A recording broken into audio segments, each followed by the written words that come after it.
America, the land of opportunity, beckons dreamers worldwide. Many arrive on our shores with a B1/B2 visa, eager to experience the sights and sounds of this great nation. But for some, the allure of the American dream takes hold. They see a chance to build a life here, contribute their skills, and become part of the fabric of American society. This is where the H1B visa comes in, offering a pathway for skilled professionals to transition from temporary visitors to valued members of the U.S. workforce. The journey from a B1/B2 visa to an H1B visa is not a walk in the park. It requires careful planning, meticulous attention to detail, and a deep understanding of the complex immigration system. But for those willing to put in the effort, the rewards can be life-changing. First things first, you need to understand what makes the H1B visa so special. This coveted visa is designed for highly skilled professionals in specialty occupations. Think engineers, computer programmers, scientists, those brainy folks who make the world go round. To even be considered, you need to have at least a bachelor's degree or its equivalent in a field related to your desired job. But hold your horses, a degree alone won't cut it. The H1B visa hinges on something even more crucial, a job offer. And not just any job offer, mind you. It has to be from a U.S. employer who's willing to sponsor your visa. So yeah, finding a sponsoring employer is kind of a big deal. The cost of sponsorship can vary depending on the employer's size, the complexity of the case, and whether they choose to use premium processing. But let's just say it's not cheap. Think legal fees, filing fees, and other administrative costs. It's a significant investment on the employer's part, which is why it's crucial to approach the process with professionalism, transparency, and a whole lot of gratitude. Section 4, Navigating the Conversion Process, a step-by-step guide. So, you found your knight in shining armor, that amazing employer willing to sponsor your H1B dream.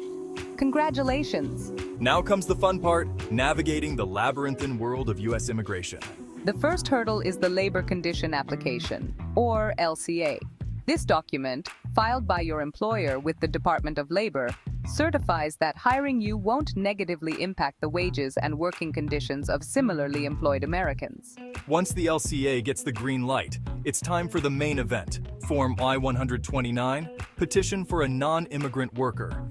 This behemoth of a form, filed by your employer with U.S. Citizenship and Immigration Services, or USCIS, is the heart and soul of your H-1B application. But hold on, there's more. You'll also need to gather a mountain of supporting documents, from your educational transcripts and work experience verification to your passport and visa information. It's a detailed process, but with the right preparation, you can navigate it successfully. Section 5. The Race Against Time. Understanding deadlines and premium processing. Timing is everything in the world of H-1B visas. The application period for new H-1B visas typically opens on April 1st each year, but you can't just waltz in whenever you feel like it.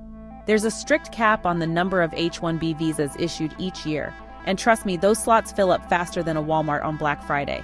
If you're converting from a B1/B2 visa, you'll need to make sure your application is received by USCIS before your current visa expires. Now, if you're lucky enough to have a generous employer who values speed and efficiency, you might be in for a treat: premium processing. For an additional fee, currently a cool $2,500, USCIS will expedite your case, guaranteeing a decision within 15 calendar days. Section 6. Sealing the deal visa, stamping and final steps.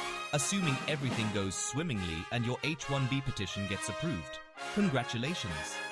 You're one giant leap closer to achieving your American dream. But hold your horses, there's still one more hurdle to clear. Getting your H-1B visa stamped in your passport. This crucial step usually involves leaving the U.S. and attending an interview at a U.S. embassy or consulate in your home country. You'll be grilled about your intentions, your qualifications, and basically everything you've ever done in your life. Once you've successfully navigated the visa interview and received that coveted H-1B stamp in your passport, you're golden. You can now enter the U.S. as a proud H-1B visa holder, ready to embark on your new life as a contributing member of the American workforce. Just remember, the journey doesn't end there. You'll need to maintain your H1B status by working for your sponsoring employer, following all the rules and regulations, and basically being a model immigrant. But hey, if you've come this far, you've got this.